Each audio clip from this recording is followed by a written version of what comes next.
Boa tarde, meus irmãos, meus amigos. Estamos novamente aqui trazendo uma reflexão para vocês nesta data tão especial, neste tempo de quarentena.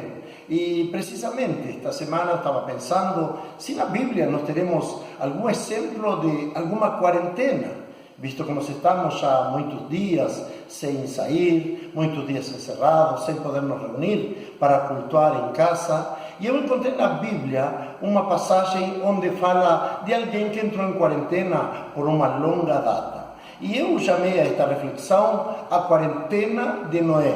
Isso nós encontramos no livro de Gênesis, nos capítulos 7, 8 e 9 de Gênesis. Encontramos a história de um homem que tinha quase 600 anos, e Deus manda a ele construir um barco no qual salvaria sua família, uma grande arca para salvar toda a sua família.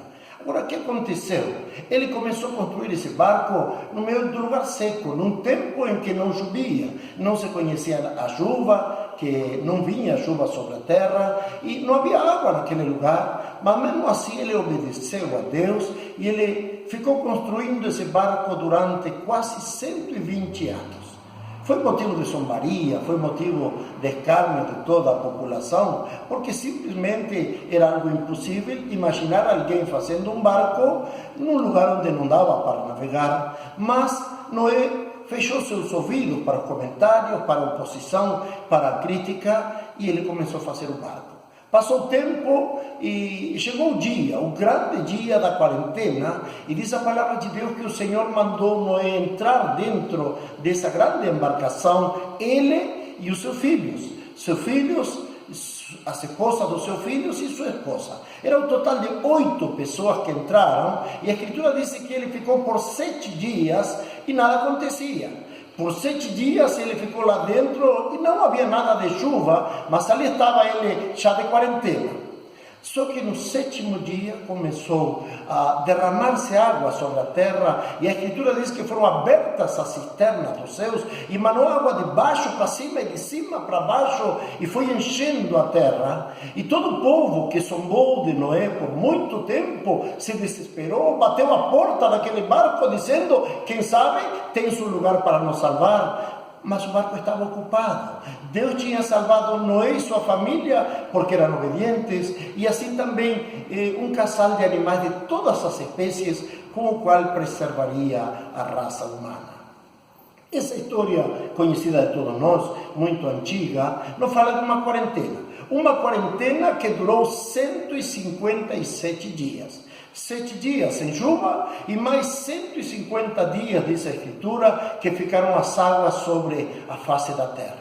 Ali nessa grande inundação morreram todos os animais, bestas, répteis, tudo o que tinha na terra, e assim toda a espécie humana, à exceção de Noé e aqueles animais que estavam no barco. A família de Noé estava junto, 8 pessoas ao total.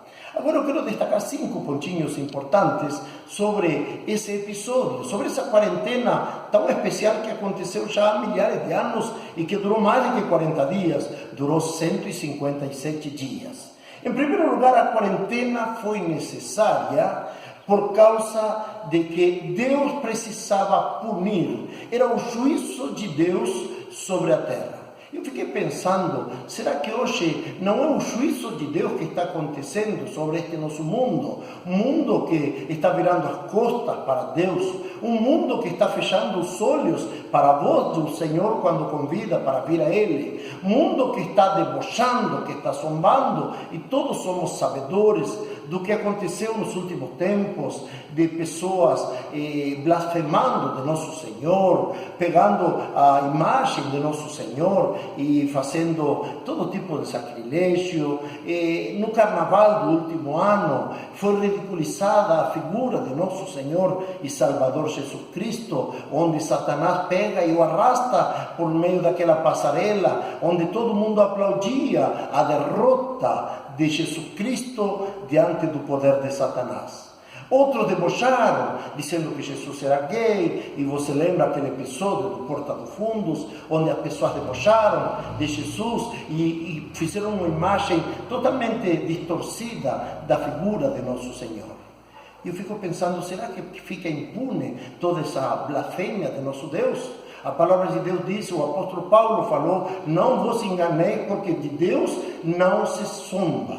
Todo aquilo que o homem semear, isso também colherá. E chegou a hora do juízo de Deus. Naquele tempo de Noé, disse que todos estavam em pecado, todo tipo de perversão, casavam-se e davam-se em casamento, bebiam, faziam de todo tipo de coisas erradas, e Deus decidiu punir a terra, e o puniu com destruição. E ao igual que naquele tempo, hoje Deus está punindo milhares e milhares de pessoas, países inteiros estão sofrendo, inclusive o nosso país, as consequências do pecado, da ignorância deste povo, desta geração, diante das realidades espirituais e do convite de nosso Senhor.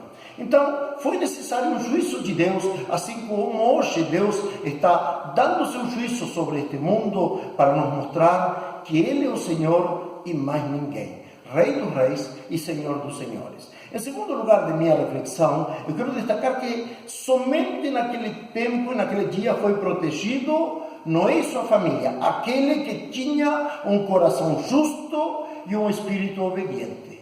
Noé era um homem justo, Noé era um homem correto, único entre milhares que levava Deus a sério. E quando Deus manda, ele obedientemente, mesmo sem compreender a realidade, Noé faz aquela arca. Então, a salvação estava somente oferecida para aqueles que eram justos. A salvação era oferecida para aqueles que estavam dispostos a obedecer o mandamento do Senhor, e assim foi. E só Noé e sua família foram liberados dessa punição, porque ele era justo e obediente. Terceiro ponto da reflexão: a consequência do juízo foi devastação e pranto para aqueles que debochavam de Noé e de sua fé em Deus. O juízo veio sobre aqueles que achavam que Deus nem existia. Para aqueles que levaram levianamente as coisas espirituais e se entregaram a seus desejos e paixões carnais, para a sua vida leviana, sem levar em consideração a importância de caminhar nos caminhos, obedecendo os estatutos de Deus. E no capítulo 8, nós vemos uma consequência devastadora de Deus sobre todos os habitantes da terra. Em quarto lugar, Deus se fez presente ao lado de Noé e de toda a sua família, porque ele foi obediente à sua ordem. Como Noé foi submisso ao mandamento de Deus, obedeceu ao que Deus mandou, então Deus cumpriu sua promessa. Somente Noé e sua família foram salvos, porque simplesmente foram somente eles que levaram Deus a sério. Todo aquele que simplesmente assume um compromisso com Deus e leva Deus muito a sério, pode contar com o apoio, pode contar com o cuidado e a proteção de Deus. É o que a palavra de Deus nos fala em muitas e diversas oportunidades, dizendo que Ele está conosco, que Ele luta por nós, que Ele é o socorro bem presente, ainda nos momentos das tribulações, no momento das dificuldades, que ainda que as águas venham sobre nós, elas não nos afogarão, nem o fogo nos queimará. Por quê? Porque o Senhor está ao nosso lado, é o que diz a palavra. E mesmo que também passemos por dificuldades, como muitos estamos passando nestes dias, nós temos a promessa de nosso Deus, que nos diz que Ele está ao nosso lado. Nada nos faltará, Ele nos protegerá. E mesmo que hoje estejamos chorando, a palavra diz que o choro pode durar por uma noite, mas a alegria vem pela manhã. Então, meu irmão, se você está passando por tribulação, se você está passando por momentos difíceis, se você está chorando hoje, saiba que amanhã o Senhor enxugará suas lágrimas e levantará sua vida em vitória, porque Ele dá a vitória aos seus filhos. Eu lembro daquela passagem tão mencionada nestes dias, do Salmo 91, onde está falando de que virão pragas, mas praga nenhuma chegará à nossa morada. 1000 cairão ao teu lado e 10.000 à tua direita, mas tu não serás atingido, diz a Escritura. E eu creio na promessa de Deus, porque eu creio na palavra de Deus, e essa promessa é para mim e para você, meu irmão, aquele que ama, que obedece e se submete aos planos e vontades do Senhor. E o último ponto da minha reflexão sobre a quarentena de Noé é o que fez Noé logo que desceu daquela arca. Qual foi a primeira atitude de Noé? Ele podia ter corrido para juntar algo de lenha que seca não tinha. Ele podia ter corrido para buscar alimento, construir uma casa, um refúgio. O que foi o primeiro que fez Noé? Lá no capítulo 9, nós encontramos, 9 de Gênesis, que Noé, depois de tudo isso, ele desce daquele navio e disse que o primeiro que fez foi construir um altar para adorar a Deus. Um altar de gratidão, um altar de adoração. Meu irmão, que tua vida, que minha vida possa ser um altar. Como diz o apóstolo Paulo, que nós apresentemos nossa vida em sacrifício vivo, santo e agradável a Deus, porque esse é o nosso culto racional. Então, que depois de passar toda esta tribulação, esta dificuldade, você e eu possamos levantar nossos olhos aos céus e louvar o nosso Deus, agradecendo pelo que aconteceu, pela dificuldade que virão, mas confiando que o Senhor está ao nosso lado. Gratidão a Deus, louvor e adoração, porque Ele é o único digno e merecedor de adoração, mesmo nos momentos de tribulações e mesmo na quarentena e na pandemia. Que Deus abençoe, meu irmão, forte, firme, e saiba, já está passando, e em breve estaremos novamente aqui no nosso templo, louvando e adorando o Senhor. Uma boa tarde.